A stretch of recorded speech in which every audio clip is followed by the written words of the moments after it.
La Bible est un recueil de plusieurs livres qui, mis ensemble, racontent une seule et même histoire du début à la fin.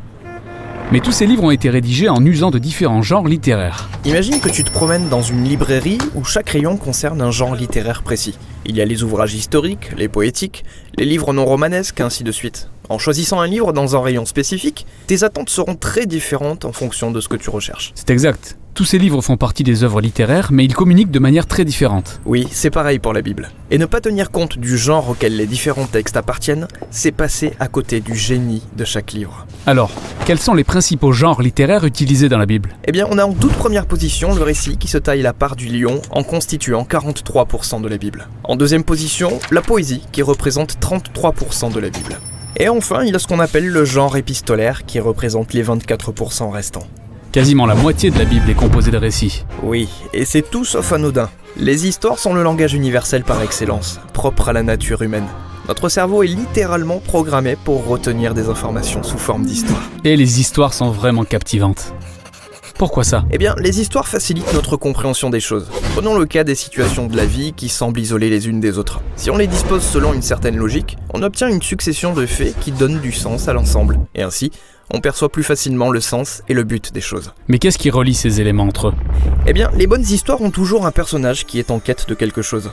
Et donc, à travers ces personnages, un auteur peut aborder des questions existentielles comme « Qui sommes-nous » ou « Qu'est-ce qui compte le plus dans la vie ?»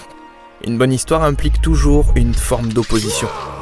Un genre de défi à relever, exactement comme dans notre quotidien. Ce qui nous pousse à réfléchir à nos propres problèmes, en nous demandant pourquoi il y a tant de souffrance ou de déception dans le monde, et ce qu'on peut y faire. Les histoires s'achèvent généralement sur une sorte de résolution du problème, ce qui nourrit nos propres espoirs pour nos vies personnelles. Étant donné qu'il s'agit d'histoires bibliques, les personnages représentent-ils des modèles à suivre pour ma propre vie ? En fait, pas exactement.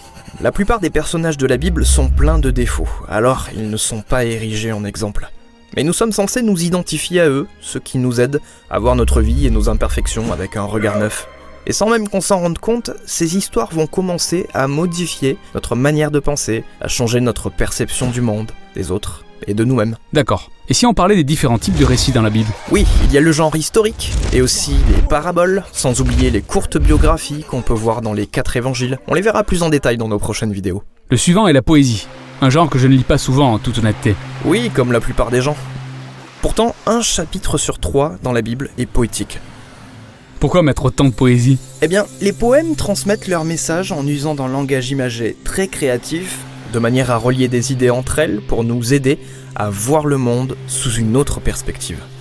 Les poèmes se servent beaucoup des métaphores pour stimuler nos émotions et notre imagination. C'est fait dans un langage soutenu aussi. Ne serait-ce pas plus simple de me dire clairement ce que je dois savoir ? Réfléchis un instant à ça. Dans la vie, on a tendance à se forger des systèmes de pensée dans lesquels notre réflexion ne fait que suivre des voies familières dont il est difficile de nous défaire par la logique ou le raisonnement.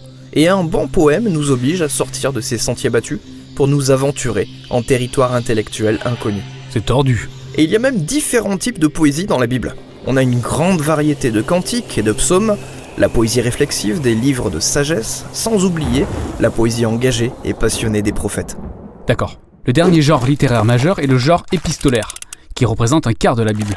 C'est la prose qu'on trouve dans les discours, lettres et essais. Le but étant d'argumenter par une suite d'idées ou de réflexions afin d'établir une conclusion claire, faisant appel à une réaction logique. Par exemple, au fait, as-tu pensé à ce truc ? Tu devrais aussi te demander comment c'est lié à cette autre chose. Et si tu le fais, alors tu verras que le résultat donne ça. Et à la lumière de cette conclusion, tu devrais, par conséquent, arrêter de faire ce machin pour que cet autre truc en soit le résultat. Ok, tu es en train de me convaincre par la logique. Tout à fait. Le texte épistolaire te pousse à toujours réfléchir de manière logique et à agir en conséquence. Dans la Bible, on trouve la prose épistolaire dans les textes de loi, les textes de sagesse et aussi les lettres des apôtres. Donc, chaque livre de la Bible a un genre littéraire qui lui est propre.